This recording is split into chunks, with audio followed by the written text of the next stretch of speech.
Michael Edwards reportedly turned down the chance to return to Liverpool. Yeah, this is Chris Bascom's piece in the Telegraph. It's been in lots of different places, but he says Liverpool's pursuit of a sporting director suffered a blow with their former chief recruiter Michael Edwards snubbing the chance to return to Anfield. He left in 2022, was approached about coming back to the club, but Edwards indicated he has no interest in the position. Obviously, Jörg Schmadtke has now gone. It's effectively a vacant role waiting for somebody, and interestingly on this one, we're all speaking about who the next manager is going to be. Is it going to be Alonso, De Zerbi, etc.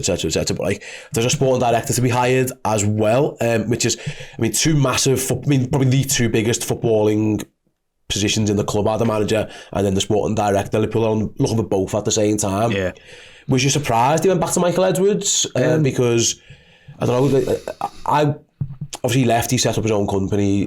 He's apparently been doing well. I know there was rumours linking him with other clubs as well, but it looks like he went straight back to him after Jörg Schmadtke decided. It was decided he wasn't staying. Yeah, I'm not sure. I'm surprised he went back to him, because if you're looking at what you need, we need a sporting director who's available, who's we know the way they work. We trust their judgments, or we whatever their references or anything like that. Then Michael Edwards would obviously pop up in your database. I'm surprised he got out a little bit. That the stories sort of come out, because my first sort of instinct was, why would Liverpool wait until they've announced Jurgen Klopp was leaving, or Jurgen's announced that he's leaving, and then go to Michael Edwards that weekend when they've known for obviously 6 weeks, 8 weeks, whatever it was. But then obviously the story comes out, so you go, well, actually that's probably why, isn't it? Because had you done that in November, this story might have got out, and then it would have been, by the way, Jurgen's, it casts doubt over that situation. I think it shows what Liverpool's approach isn't going to change. I don't think Jurgen's departure means that they're going to suddenly, right, we're going to go down the sort of the Chelsea Todd Bowley route, and we're going to start, you're going to see us spend. I don't think they're going to recoil and go the other way either. I think they're going to carry on trying to do what they've been doing. But I also think it shows the challenges they're going to have doing it, because it depends on people who, A, are very good at their job. Jurgen, Michael Edwards, we're very good at their job. And B, who can work together and do it. And if you're not, we don't know who the next manager is going to be. I have a sort of a leaning that I think it'll probably be Xabi Alonso, but that's all it is. Probably an opinion that it probably should be. But you don't know how he's going to work with a new sporting director. You don't know how the new sporting director is going to want to work with Mike Gordon or whoever else. So there's a lot of up in the airs at this moment in time about Liverpool's strategy off the pitch, definitely. But I think what this tells you is it won't be too far away from the approach that they've had in terms of the type of players they target, the way that they work, the sort of the idea of the way the club's structured. I think will be pretty similar. If ideally it just will be different personalities, and that brings with it its own risks. Absolutely. You mentioned there about, like, we spoke a few weeks ago rather, and about like what comes first, chicken or the egg, what comes first, the sporting director or the manager, and it was like, well, Mike Gordon, FSG, are going to pick the manager. Yeah. I think we'd all be pretty confident on that one, but it looks like they've gone to the sporting director maybe first, because obviously they haven't made any, as far as we know, they haven't really approached any managers yet. They're probably doing all the work behind the scenes, but they did go to Edwards first. I wonder if that's an indication, maybe is that the role they want to get done first, or is that just because he's a free agent and it's easier to do that than go and get a De Zerbi or Alonso out to the club? And also, you really need to be planning the summer window, don't you? Now, probably should already. Well, Jürgen was saying he was going to be doing it. Yeah. So you want to be the manager. Really, you only need the manager in place for the first day of pre-season, don't you? In July or whatever. But you want someone doing the sort of the work, the deals, whatever it is, the negotiations, really ASAP in terms of the summer transfer window. So I don't think that has an impact on the managerial appointment. I don't think, it's a case of like, right, Michael, do you fancy the job? By the way, tell us who our next manager should be. I don't think it'll be that. I think Mike Gordon will already be, and whoever Will Spearman and the data team will already be a fair way down the road in terms of, at the very least, whittling down candidates or creating a bit of a short list.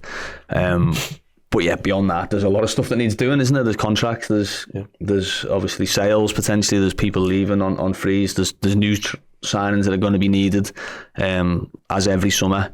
So getting the sporting director in as quickly as possible. I'm not sure whether it'll be possible or reasonable to expect that the new manager's sort of known before the end of the season that we know, okay, Klopp's leaving on this date and then X is moving in. X actually works, doesn't it? I meant Mr. X. Not Mr. XA. Yeah. But I'm not sure whether that's reasonable to expect because of obviously all the contracts and Man United did it though, to be fair. Ten Hag was announced before the end of the season. Yeah, they did. They did. So possibly. Yeah. But I think it's reasonable to expect that Liverpool will have a new sporting director by the end of the season, definitely. And if not, then you would be a bit worried. Yeah, absolutely. Do you think it matters? Because, like, I know FSG they did this with Klopp and Edwards, like, sometimes they not come as a team, but like, your boss just put you together, like, you're the boss, you're that, and you're working together now. Yeah. There's no, like, synergy of, like, would you want him, would you like him or not? No. So it comes from above, like, right, he's that, you're that, get on. Yeah. It feels like that's the approach they're going to go for, which, again, it seemed it worked last time, don't get me wrong, but also it does run the risk of like personality clashes or who gets the final, all that kind of stuff. I think a lot comes from that, a lot of the success around Liverpool. I spoke to people who've been, very close to that. A lot of the success around Liverpool's recruitment policy and strategy came from the personality of those two people. Yeah. Really, and Mike Gordon as the third member, really, the triumvirate. They can fall out, they can disagree, but there's no sort of agenda working against each other, and I don't mean that in a sort of, as sinister as that sounds, but there's no kind of, well, the manager's mind is on this and the club's mind is on this. There was a fairly central point where they both were pretty close to. So that is important, of course. You're bringing in two people who've never worked together. I mean, Edwards was already at the club when Jürgen was appointed. Yeah. Albeit in a different guise. If you are bringing in two brand new appointments who don't know the club, and obviously there's not just the manager, but there's his staff that he might want. He might want different fitness team, they might want different medical team, he might want a different scouting network. Then obviously that leads to some change. And if you've got people who are abrasive or who maybe don't give ground as easily as maybe Jürgen has done at times or as Michael Edwards has done at times, then you could get that.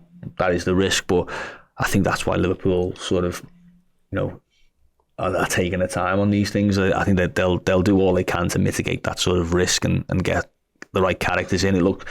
It feels to me like Schmadtke was a decent character in that sense. There was no sort of, didn't feel like there was anything rocking the boat when he was there. It didn't, we never heard from him, did we? We didn't hear. I wondered whether we might have heard a little bit more because he was a German sporting director. Whether we might have heard him taking a bit more media. He's done a lot of media in Germany, didn't he? Yeah, we never really heard him sort of saying, well, I'm gonna tell you what happened with Caicedo, or God, let me tell you something about why the manager didn't let me sign this player or whatever it is. We never got any of that. I don't expect that to change, but obviously when you're bringing in new people whose maybe personality you haven't seen that close up or you haven't really seen in such a pressurised situation, then there is that risk. And I think it's right that Liverpool fans do have some concern that two big vacancies need filling. I think the manager's one, I sort of said this on another show yesterday, but you can't find the perfect solution isn't out there for Liverpool, no matter what. There's no silver bullet that you go nailed it. Anyone they bring in, whether they're the most experienced manager in the world or an Alonso, someone like that, there'll be pros and cons to it. You've just got to hope that you back your judgment and that the potential that you see and the vision that you see for the club is able to play out. I think what you would say is the potential of the club in terms of the playing staff and the infrastructure and the youth setup and all those things, that's big. So there's plenty for any new manager to get stuck into and try and plenty of tools at their disposal, definitely. Absolutely. Without hypothesising too much, it's kind of half obvious where the story comes from, because Billy Hogan did say at his press conference, we'll do everything behind the scenes, we'll tell you when we're ready. Like, there'll be no leaks coming from us, so it's obviously coming from the other way. How do you think Liverpool will feel about the fact that this story got out? Because they don't like things like this being in public knowledge. They're not big fans of it. They try and do everything as behind the right way, really. Obviously, it's come from the other camp. That this story's got out for whatever reason. It could be a conversation, it could be any, doesn't do someone's business any favour, sorry, any harm to have Liverpool linked with the names again. But I think Liverpool's response will be, because now whoever does get hired, it's going to be, do you ask Michael Edwards first? That's always something that's maybe going to be in the back of minds. Possibly, yeah. I mean, I don't think it'll affect the prestige of the job. No, from a Liverpool perspective, I don't think there'll be people saying, I'm not answering the phone when they ring, Second choice. Yeah, but I think there would have been a bit of surprise, disappointment maybe that the story got out. I was surprised, I was a bit like, that was maybe not what you'd expect. You think of Michael Edwards as... big private man. He was very, never gave interviews, did he? You never saw him sort of, everyone uses the same picture of him, don't they, really? To illustrate their articles, because there's not so few of them knocking around. I don't think it'll be a big deal for them. There might have been a couple of raised eyebrows and a tut or whatever, but, I think it'll be a bit more, it shows, obviously, the importance. And when people ask, why has Jürgen made his announcement now? I think that it tells you that, doesn't it? That's what's going to happen. Yeah, you sort of, it's a miracle really that Liverpool were able to keep that secret for as long as they did. So it explains a little bit why, timing wise, why Jürgen felt like he had to say it publicly. And we're gonna have to deal with a lot more of these. We're already seeing stories this week with Ruben Amorim. We see stories about Chelsea wanting Xabi Alonso. There's going to be all of these things that we're going to have to sort of sift through in the next weeks and months. But I think Liverpool will keep pretty quiet about it, and I think you've got to back them. Look, as much as it's 9 years ago, virtually 8.5 years ago, the last time they appointed the manager, they got it spot on. Most of the time they've recruited players, they've got it spot on. So I think you've got to trust their track record in this, even if it is a little bit unprecedented in terms of the scale of the job that they've got to do. Yeah, absolutely. Is there any other, have we heard anything else reported? Again, probably not, because Liverpool are really good at keeping the secret, but there are a couple of names floating about in the sporting director stuff, but there's been nothing official out there. No. So again, everything is going the way Liverpool would kind of half want it to go. Yeah, I mean, I think a lot of the stuff. I mean, Tim Stuyton was one, wasn't he? That was sort of the guy Bournemouth whose name. Hughes, is it? I think I heard. Yeah, Richard Hughes. Yeah. There's a few. It's really hard to know really what a good sporting director is. Yeah. Especially for a club like Liverpool, who have a specific way, because we've seen it. Remember, there was a time when Steve Walsh was the number one sporting director, really, in the Premier League, and Jamie Vardy, Riyad Mahrez, N'Golo Kante, and you thought, what a hit rate. He goes to Everton, and it's a different club, and you've got different demands. There was a time when Newcastle seemed to, they got a lot of publicity for cornering the French market, that they were getting in players. It was Graham Carr, wasn't it? Their chief scout was getting all these players, but that doesn't last forever. So it's a really difficult one to sort of judge, right, he's the sort of perfect candidate for the sporting director role. That's down to the club to deal with that. We can look at it and say, well, his track record is this, and he's been this, and he's worked with these kind of players, and you can put ticks in boxes, but really, until Liverpool sort of show their hand, it's just conjecture at this moment in time, and I don't expect Liverpool to sort of start briefing that, all right, this is our number one sporting director target, we're going after Monchi or Richard Hughes or whoever you want to talk about. I think it'll be one of those that it'll emerge when it's pretty much done. Who's the West Ham guy? Tim Stuyton. Yeah, he was at Leverkusen. Well, I was about to say, is there anything... He was linked with Liverpool before Jörg Schmadtke was appointed. Yeah, is there anything in the fact that he was with Alonso for a bit, in that if you are looking to fill these two guys and they're two massive roles, is there benefit of bringing in two guys who've worked together before? At least possibly, because I mean, he didn't work with him for long. He got off after a bit. He helped hire him. Yeah, he didn't work with him for long, and he obviously left for West Ham. Before Alonso had completed a full season. So how close that relationship is, you don't know. I know there's, you speak to people in Germany and they'll tell you good and bad things about him. You speak to people at West Ham and they'll tell you good and bad things about him. I mean, he's just signed Calvin Phillips on loan. But he signed Kudus. But he signed Mohamed Kudus and he signed Edson Alvarez and he got good money for Declan Rice.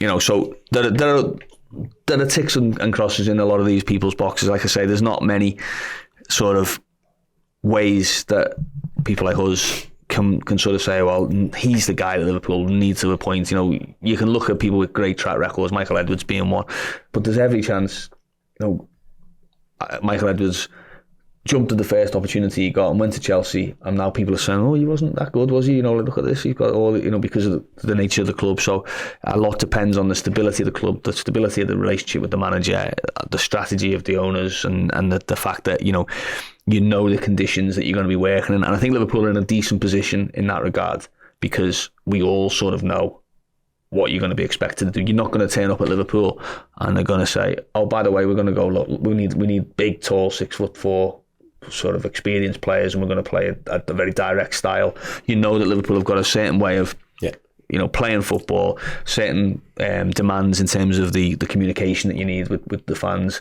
certain demands in the type of players that you're going to target. So I think that makes it a little bit easier for them to, you know, attract the right kind of candidate, but also find it.